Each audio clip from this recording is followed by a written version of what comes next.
Hello everyone. आज की इस क्लास में स्वास्थ्य शिक्षा अधिकारी एचयू के सामाजिक विज्ञान से संबंधित महत्वपूर्ण प्रश्नों को कराया जाएगा एंड ये क्लास आप सभी के लिए इम्पोर्टेंट रहने वाली है। आप सभी इस वीडियो को ज़्यादा से ज़्यादा लोगों के साथ शेयर ज़रूर कर दीजिए। एक इन्फॉर्मेशन है, समाजशास्त्र से संबंधित सभी परीक्षाओं के लिए यहाँ पर प्रैक्टिस सेट एंड सोशियोलॉजी के नोट्स पीडीएफ फॉर्मेट में प्रोवाइड कराए जा रहे हैं। इससे संबंधित जानकारी के लिए यहाँ पर एक व्हाट्सएप नंबर दिया गया है। नंबर है 790 555 3851। इस व्हाट्सएप नंबर पर आप मैसेज करके इससे जुड़ी हुई जानकारी ले सकते हैं। स्वास्थ्य शिक्षा अधिकारी के नोट्स भी आ चुके हैं। ये आपके नए सिलेबस को ध्यान में रखकर नोट्स तैयार किए गए हैं। इसमें आपका पूरा सिलेबस कंप्लीट कराया गया है। साथ ही नोट्स के अलावा एचयू के प्रैक्टिस सेट भी आ चुके हैं। इसमें टोटल 10 प्रैक्टिस सेट दिए गए हैं और साथ ही इस प्रैक्टिस सेट के साथ करंट अफेयर्स के नोट्स भी प्रोवाइड कराए जा रहे हैं। कोई भी इससे जुड़ी हुई जानकारी चाहते हैं, नोट्स किस तरह से हैं, कितने के हैं, किस तरह से दिए गए हैं, कोई भी इनसे जुड़ी हुई जानकारी अगर आप चाहते हैं तो यहाँ पर आप नीचे देख रहे हैं व्हाट्सएप नंबर दिया गया है 790 555 3851। इस व्हाट्सएप नंबर पर आप मैसेज करके इससे जुड़ी हुई जानकारी आप ले सकते हैं। बस कुछ ही देर में क्लास शुरू होने वाली है। आप सभी इस क्लास को, इस वीडियो को ज़्यादा से ज़्यादा लोगों के साथ शेयर ज़रूर कर दीजिए। 225 प्रश्न हो गए थे।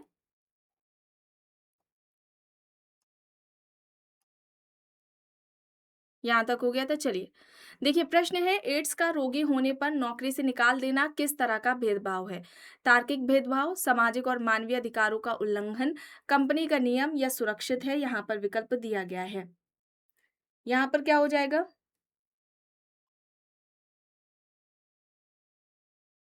एड्स का रोगी होने पर एड्स का रोगी होने पर नौकरी से निकाल देना, या एड्स व्यक्ति को हो गया है, उसको ध्यान में रखते हुए व्यक्ति को नौकरी से निकाल देना, या किस तरह का भेदभाव है? तार्किक भेदभाव है? बिल्कुल भी नहीं। कंपनी में कोई नियम होता है इस तरह का? ये भी नहीं होता। ये सुरक्षित है? ये भी गलत हो जाएगा क्योंकि ये छुआछूत जैसी तो बीमारी है नहीं। यहाँ पर यह सामाजिक और मानवीय अधिकारों का उल्लंघन है। ऑप्शन बी यहाँ पर आपका सही आंसर हो जाएगा। ठीक है, वॉइस आ रही है? ओके, चलिए, यहाँ पर क्या हो जाएगा? ऑप्शन बी यहाँ पर सही हो जाएगा। आगे देखते हैं, सेल्फ स्टिग्मा का क्या अर्थ है? ऑप्शन देख लेते हैं। मरीज का खुद को बहुत बुद्धिमान मानना, समाज द्वारा कलंकित किए जाने के बाद मरीज का खुद को दोषी या बेकार मानकर आत्मसम्मान खो देना, खुद करना, या फिर डॉक्टर का इलाज ना मानना। यहाँ पर क्या हो जाएगा? यहाँ पर सही आंसर क्या हो जाएगा? सेल्फ स्टिग्मा का क्या तात्पर्य है?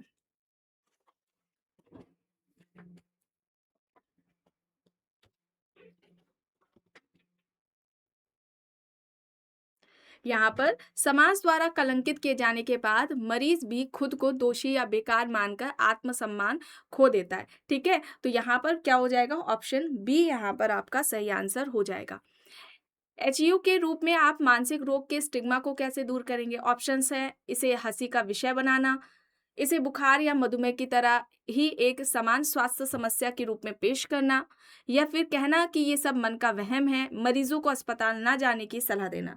तो आप यहाँ पर क्या होगा?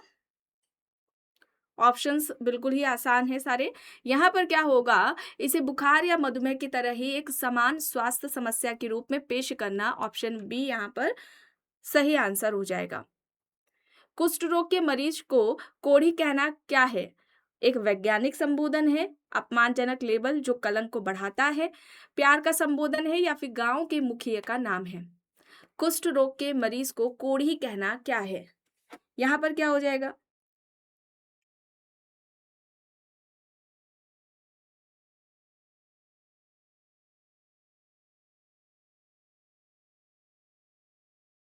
यहाँ पर क्या हो जाएगा?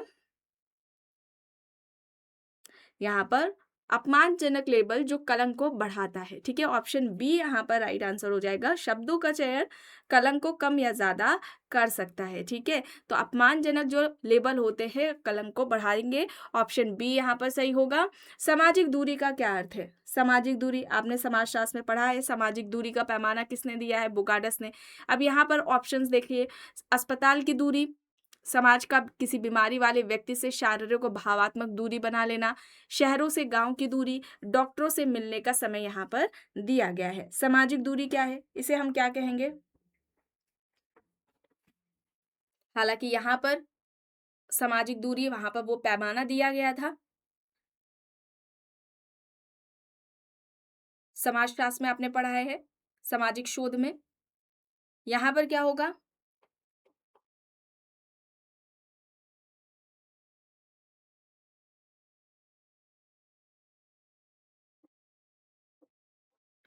समाज का किसी बीमारी वाले व्यक्ति से शारीरिक और भावात्मक दूरी बना लेना, यहाँ पर ऑप्शन बी हो जाएगा सही। संक्रामक बीमारी के प्रति समाज का अति डर क्यों हानिकारक है? ऑप्शंस है क्योंकि लोग और अधिक सफाई कर रखते हैं, क्योंकि डर के कारण लोग मरीज के इलाज में सहयोग करने के बजाय उसे समाज से बहिष्कृत कर देते हैं, इससे दवाइयाँ जल्दी मिलती है, या फिर यह डॉक्टरों का काम आसान बनाता है। संक्रामक बीमारी के प्रति समाज का जो अति डर है, फोबिया है, वह क्यों हानिकारक है?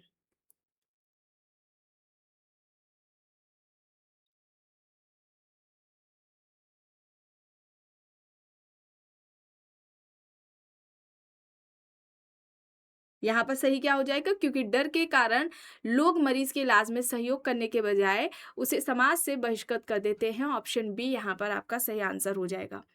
स्टिग्मा का क्या इलाज है? मरीजों को छिपाना, शिक्षा, जागरूकता और मरीजों के साथ सहानुभूतिपूर्ण व्यवहार, मरीजों को जेल में रखना, या फिर बीमारी को अनदेखा करना। स्टिग्मा का इलाज क्या है? तो मरीजों को जेल में रखना, इस तरह से कौन सा इलाज होगा? ये गलत हो जाएगा। बीमारी को अनदेखा करना, ये भी नहीं इलाज में आएगा। मरीजों को छिपाना, ये भी नहीं है। ऑप्शन बी शिक्षा, जागरूकता और मरीजों के साथ सहानुभूतिपूर्ण व्यवहार। ठीक है, ऑप्शन बी यहाँ पर आपका सही आंसर हो जाएगा। एचआईवी के प्रति अज्ञानता और कलंक किस आयु वर्ग में सबसे अधिक होता है? छोटे बच्चों में, वे लोग जो शिक्षा और वैज्ञानिक जानकारी से दूर हैं, डॉक्टरों में, या फिर वैज्ञानिकों में। तो यहाँ पर क्या होगा? वैज्ञानिकों, डॉक्टरों में नहीं होगा, बच्चों में, छोटे बच्चों में भी नहीं होगा, उनको पता ही नहीं होगा ये क्या है। यहाँ पर वे लोग जो शिक्षा और वैज्ञानिक जानकारी से दूर है। यहाँ पर ऑप्शन क्या हो जाएगा? बी राइट आंसर आपका हो जाएगा। क्या सामाजिक कलंक किसी बीमारी को फैलने से रोकता है? ऑप्शंस देखिए। हाँ, लोग डर के मारे संपर्क नहीं करते। नहीं, बल्कि यह बीमारी को छुपने पर मजबूर करता है, जिससे वह और तेजी से फैलती है, कभी कभी, या फिर केवल कुछ बीमारियों में। क्या सामाजिक कलंक किसी बीमारी को फैलने से रोकेगा? बताएं।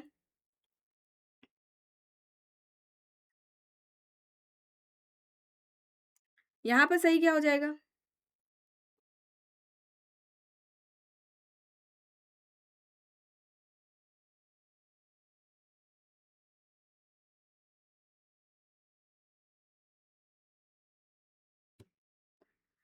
यहाँ पर राइट आंसर क्या हो जाएगा? नहीं, बल्कि यह बीमारी को छुपने पर मजबूर करता है, जिससे वह और तेजी से फैलती है। ऑप्शन बी यहाँ पर सही आंसर हो जाएगा। मानसिक रोगियों के लिए आधुनिक पुनर्वास का क्या अर्थ है? ऑप्शंस है उन्हें जेल में डालना, उन्हें समाज की मुख्य धारा में लाकर कौशल प्रशिक्षण देना और आत्मनिर्भर बनाना, उन्हें घर में बंद रखना, या फिर उन्हें भीख मांगने देना। मानसिक रोगियों के लिए आधुनिक पुनर्वास से क्या तात्पर्य है, यह पूछा जा रहा है।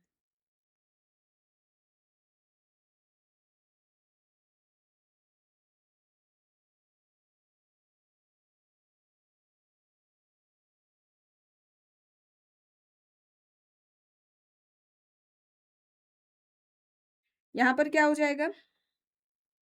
उन्हें समाज की मुख्य धारा में लाकर कौशल प्रशिक्षण देना और आत्मनिर्भर बनाना, बी यहाँ पर सही होगा। स्टिग्मा के खिलाफ एक स्वास्थ्य शिक्षा अधिकारी का सबसे बड़ा हथियार क्या है? लाठी, संचार और वैज्ञानिक जानकारी का प्रसार, धमकी, या फिर जुर्माना। तो लाठी यहाँ पर धमकी, जुर्माना नहीं होगा। कम्युनिकेशन और क्या होगा? वैज्ञानिक जानकारी का प्रचार प्रसार करना, बी यहाँ पर आपका सही आंसर हो जाएगा। कैंसर के मरीज के प्रति दया दिखाना क्या गलत है? ऑप्शन देखिए। हाँ, सहानुभूति चाहिए, दया नहीं। दया उन्हें कमजोर महसूस कराती है। नहीं, ऑप्शन बी में है नहीं, दया अच्छी बात है। विकल्प सी कह रहा है दया से ही कैंसर ठीक होता है, और विकल्प डी कैंसर में दया की जरूरत नहीं होती है। तो यहाँ पर क्या हो जाएगा? यहाँ पर राइट आंसर क्या हो जाएगा?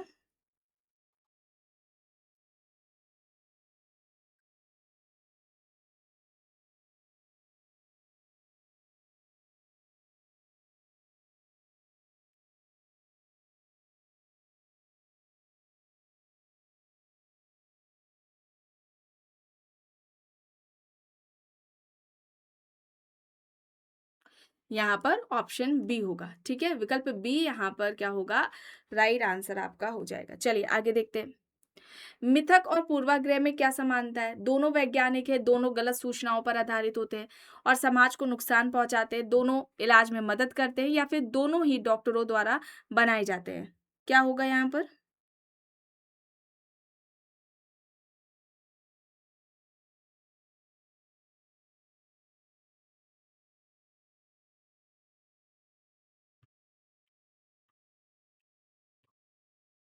यहाँ पर राइट आंसर क्या हो जाएगा?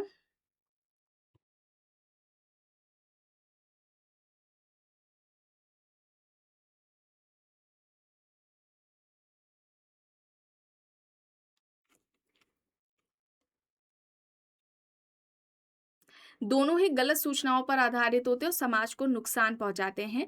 बी यहाँ पर सही हो जाएगा। ठीक है, डॉक्टरों के द्वारा मिथ और पूर्वाग्रह नहीं बनाए जाते, इलाज में किसी तरह का यह इनका योगदान नहीं होता और इन्हें साइंटिफिक भी हम नहीं कहेंगे। तो यहाँ पर ऑप्शन बी हो जाएगा। मानसिक स्वास्थ्य के लिए जागरूकता सप्ताह क्यों मनाया जाता है? ऑप्शन देखते हैं। ताकि अस्पताल को बजट मिले, या फिर ताकि समाज का डर खत्म हो और लोग खुलेआम इलाज के लिए आगे आएं, या फिर ताकि डॉक्टर छुट्टी ले सके, या फिर यह एक परंपरा है। तो सिंपल से ऑप्शंस यहाँ पर दिए गए हैं। मानसिक स्वास्थ्य के लिए जागरूकता सप्ताह सप्ताह क्यों मनाया जाता है? क्योंकि इससे क्या होगा, समाज का डर खत्म होगा और लोग खुलेआम इलाज के लिए आगे आएंगे। ऑप्शन बी यहाँ पर सही आंसर हो जाएगा। एड्स के रोगी के साथ भोजन करने से बीमारी क्यों नहीं फैलती? ऑप्शन देखिए। क्योंकि वह खाना नहीं खा सकता, क्योंकि एचआईवी वायरस लार या खाने के माध्यम से नहीं फैलता, क्योंकि खाने में कीटाणु नहीं होते, या फिर इनमें से कोई भी नहीं। यहाँ पर क्या हो जाएगा? यहाँ पर आपका जो सही आंसर होगा वो क्या होगा? ऑप्शन बी होगा। क्योंकि एचआईवी जो वायरस है वो लार या खाने के माध्यम से नहीं फैलता है। विकल्प बी यहाँ पर आपका सही आंसर होगा।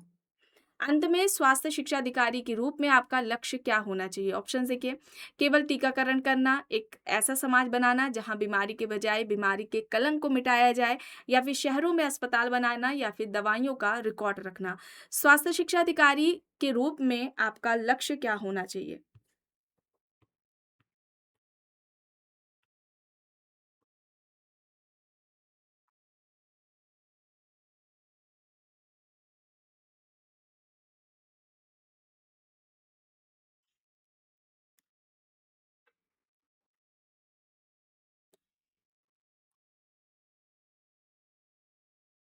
यहाँ पर ऑप्शन ए होगा। ठीक है, हाँ, सहानुभूति चाहिए, दया नहीं, दया उन्हें कमजोर महसूस कराती है। ऑप्शन क्या हो जाएगा यहाँ पर? ए राइट आंसर हो जाना चाहिए। ठीक है, राइट होना होगा। चलिए अब यहाँ पर देखिए।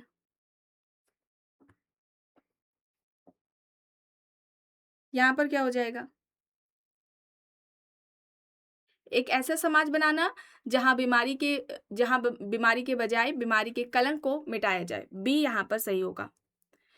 समाजशास्त्र में स्वास्थ्य असमानता का मुख्य कारण किसे माना जाता है? ऑप्शन देख लेते हैं। विकल्प ए है केवल व्यक्ति की आनुवांशिक बनावट को।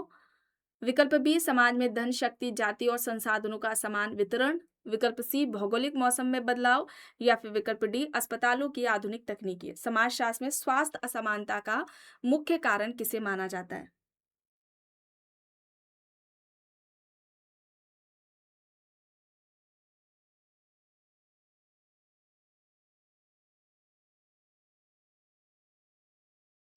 यहाँ पर क्या होगा?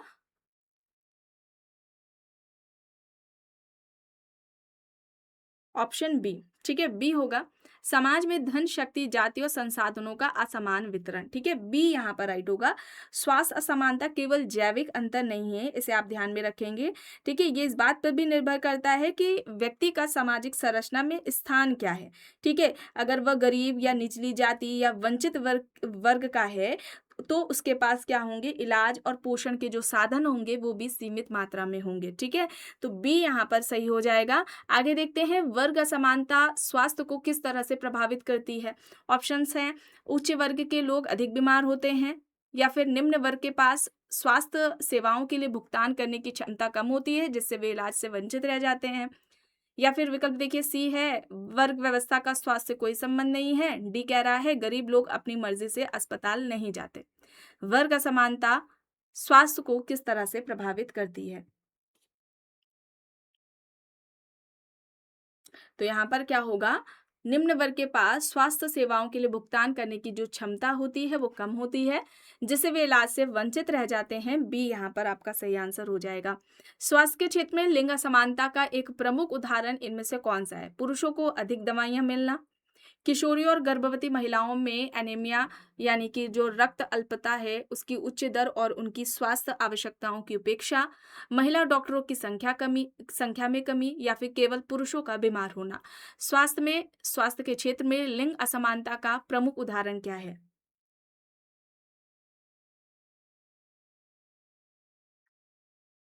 किशोरी और गर्भवती महिलाओं में जो एनीमिया है उसकी उच्च दर और उनकी जो स्वास्थ्य आवश्यकता है उसकी उपेक्षा।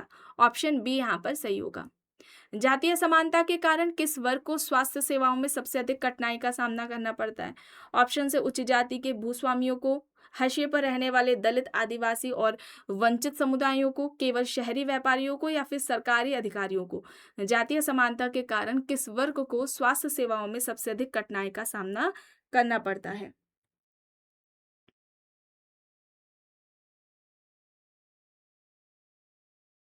उच्च जाति के भूस्वामी ये नहीं होगा, केवल शहरी व्यापारी, अधिकारी, सरकारी अधिकारी को भी नहीं होगा। हाशिए पर रहने वाले जो दलित हैं, आदिवासी और वंचित समुदाय है, इन्हें सामना करना पड़ेगा। तो यहाँ पर क्या होगा, बी यहाँ पर सही हो जाएगा। प्रश्न है, भारत में ग्रामीण स्वास्थ्य ढांचे को मजबूत करने के लिए राष्ट्रीय ग्रामीण स्वास्थ्य मिशन की शुरुआत कब की गई थी? बताएं। इस स्टार्टिंग में जो क्लास हुई थी उसमें आपको बताया गया था एनआरएचएम के बारे में। नेशनल रूरल हेल्थ मिशन कब आता है?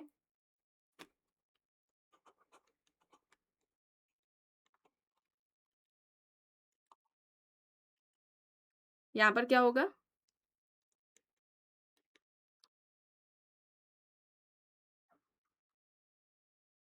नेशनल रूरल हेल्थ मिशन, राष्ट्रीय ग्रामीण स्वास्थ्य मिशन की शुरुआत कब की गई थी?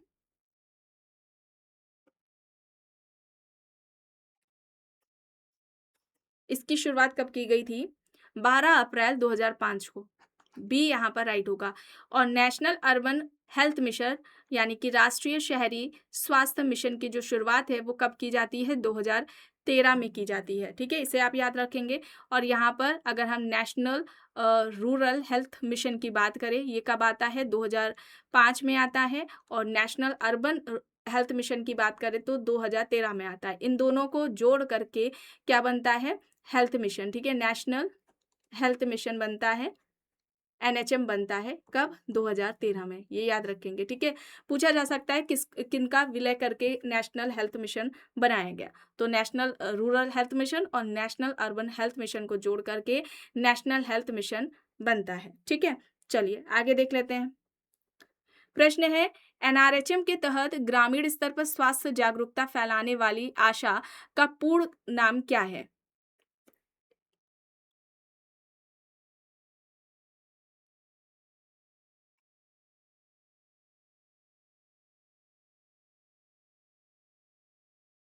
यहाँ पर सही क्या हो जाएगा?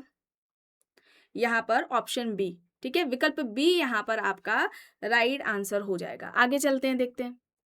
आयुष्मान भारत प्रधानमंत्री जन आरोग्य योजना की शुरुआत किस वर्ष की गई थी? 2015, 2016, 2018 या फिर 2020 में? आयुष्मान भारत प्रधानमंत्री जन आरोग्य योजना की शुरुआत कब की गई है? कब की गई थी? आयुष्मान ये भी कराया गया था 2018 में। ठीक है, 2018 में की गई थी। और याद रखिए 23 सितंबर। ठीक है, 23 सितंबर 2018 को, 23 सितंबर 2018 को शुरू की गई थी। आयुष्मान भारत योजना के तहत प्रतिपात्र परिवार को प्रति वर्ष कितने रुपए तक मुफ्त कैशलेस इलाज मिलता है? ऑप्शन देखिए, 2 लाख रुपए है, 3 है, 5 है, 10 लाख रुपए यहाँ पर दिए गए हैं।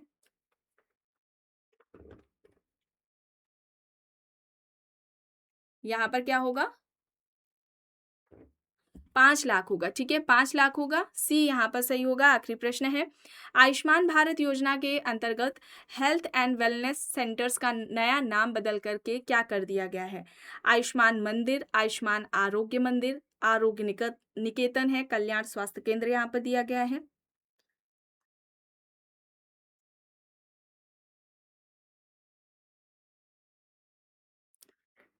हेल्थ एंड वेलनेस सेंटर्स का नाम बदल करके क्या कर दिया गया है? आयुष्मान आरोग्य मंदिर कर दिया गया है।